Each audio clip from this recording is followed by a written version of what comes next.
मंच, परम सम्माननीय शिक्षक बंधु, शिक्षिका बहनों, अतिशय प्रिय विद्यार्थी, आज हम प्लांट डोनेशन डे, वृक्ष संरक्षण दिवस सेलिब्रेट कर रहे हैं। अतीत से ही आप लोगों ने अध्ययन किया होगा कि जब पृथ्वी धरातल पर सजीवों का विकास हुआ तो प्राणी और वनस्पतियां दोनों समांतर क्रम में समृद्धशाली हुए, बढ़े, विकसित हुए। परंतु मनुष्य पृथ्वी धरातल पर एक ऐसा प्राणी जिसको विद्यमान ब्रह्मांड की दिव्य शक्तियों ने इतना सबल और शक्तिशाली मानसिक क्षमता दे दिया। इसने अपने मानसिक क्षमता के आधार पर समस्त प्राणियों को, वनस्पतियों को, जिसे इस पृथ्वी धरातल ने अपने सौंदर्य के लिए, अपने सुरक्षा और संरक्षण के लिए, सभी जीवों की अस्तित्व को सशक्त विद्यमान रखने के लिए बनाया था। व्यक्ति उन सभी नियमों को पार कर दिया। वर्तमान समय में परिस्थिति ऐसी कि हमारे वायुमंडल में एक important gas ozonosphere, ozone layer, जो सूर्य से आने वाली हार्मोनियस किरणों को, छतपूर्ण किरणों को और सूर्य के तापमान को ऑब्जर्व कर लेती है और शोषित कर लेती है। और यदि ओजोनोस्फीयर को, ओजोन परत को हटा दिया जाए तो लगभग 3 गुना तापमान बढ़ जाएगा, इंक्रीज हो जाएगा। और जब 3 गुना तापमान बढ़ जाएगा तो कोई भी सजीव पृथ्वी धरातल पर विद्यमान नहीं रह सकता है। हम आपसे भगवान के शरण में दस्तक दे देंगे। यदि वृक्ष और प्राणी, हम अब एक दूसरे से इतनी गहराई से जुड़े, इतने डीपली जुड़े कि हमारे पार्थिव शरीर में जो कुछ भी है ओ प्लांट के ही परिणाम से। सबसे बड़ी समस्या वर्तमान समय में एक वैश्विक समस्या है CFC क्लोरोफ्लोरोकार्बन गैस का प्रदूषण, जो वायुमंडल के ओजोन परत को क्षति पहुंचा रही। और चिंतनीय बात ये संपूर्ण विश्व के लिए 1962 में बेलग्रेड की कैपिटल कायरा में एक ऑर्गेनाइजेशन हुआ था जिसमें वर्ल्ड के विशिष्ट साइंटिस्टों को इनवाइट किया गया था, जिसमें स्टडी में एक स्टेटिकल रिपोर्ट ने यह बताया था कि संपूर्ण विश्व के अनेक कॉन्टिनेंट, अनेक कंट्रीज जो पॉल्यूशन करते हैं और CFC क्लोरोफ्लोरोकार्बन के परिणाम स्वरूप ये सभी CFC क्लोरोफ्लोरोकार्बन कलेक्ट होकर के एक अंटार्कटिका कॉन्टिनेंट, जो कोल्डेस्ट कॉन्टिनेंट है, जिस पर 3.5 किलोमीटर के नियर अबाउट स्नो कैपेड है, जब वो बर्फ धीरे धीरे पिघल रही है, जिससे संपूर्ण ब्रह्मांड, संपूर्ण विश्व का तापमान बढ़ रहा है। और विश्व के तापमान बढ़ने से अंटार्कटिका कॉन्टिनेंट के, अंटार्कटिका महाद्वीप के बर्फ जैसे जैसे पिघलकर समुद्रों में आ रहे हैं, समुद्र का जल स्तर प्रति वर्ष 8 इंच इंक्रीज हो रहा है। ये संपूर्ण पृथ्वी धरातल की सजीवों के लिए बहुत ही दुखद समस्या है। इसके पश्चात से वन्य जीव संरक्षण और उसके सुरक्षा पर धीरे धीरे बल दिया जा रहा है।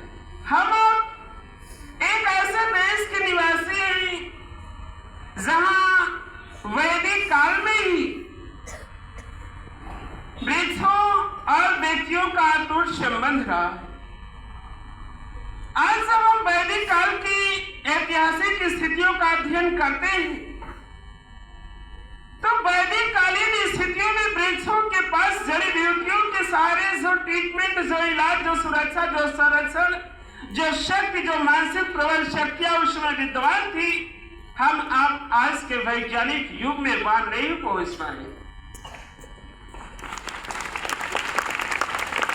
एक छोटा सा दृष्टांत में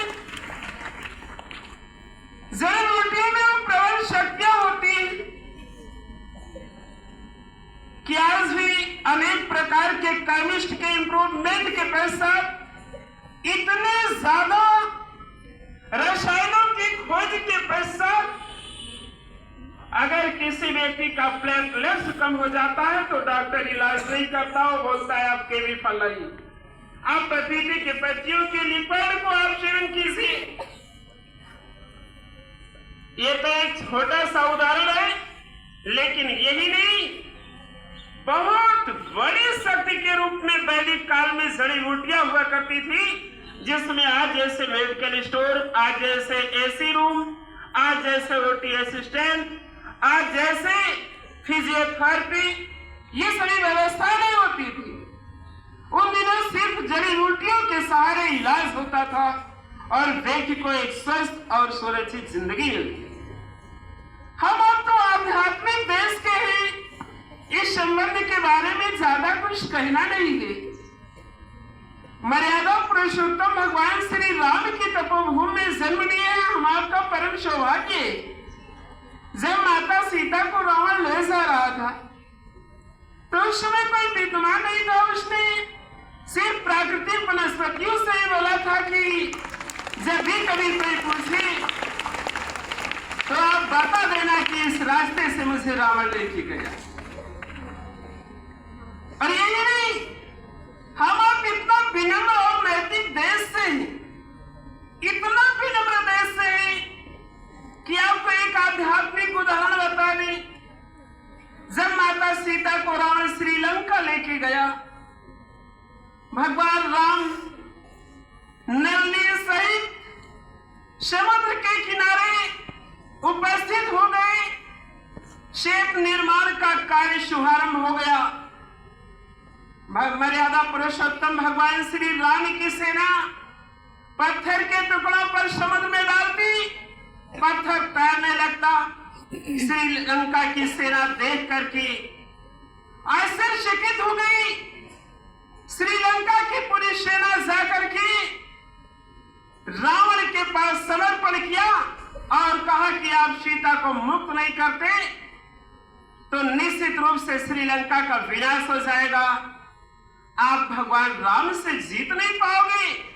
रावण ने कहा राम में क्या क्वालिटी है?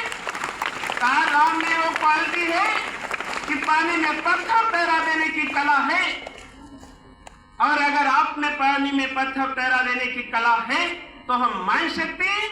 रावण ने कहा चलो ठीक है।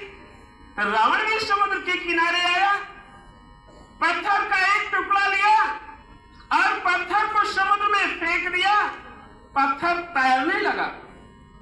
आप जानना चाहते हैं पत्थर कैसे तैरा?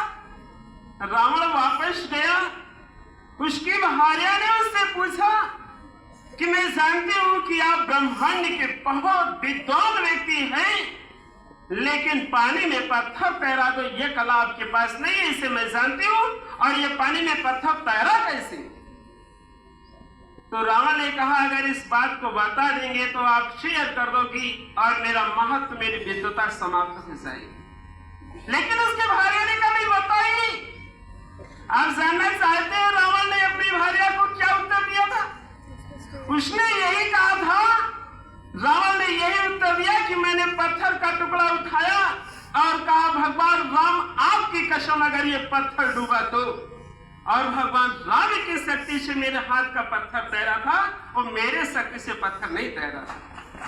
तो ऐसी शक्तियां, ऐसी प्रबल शक्तियां अगर हमारे पास आई हैं कि हम आपकी शक्तियां प्राकृत से, वृक्षों से, और वृक्षों की शक्तियां हम आपकी शक्तियां। बहुत बहुत धन्यवाद। इन्हीं शब्दों के साथ मैं अपने वाणी को विराम दूं।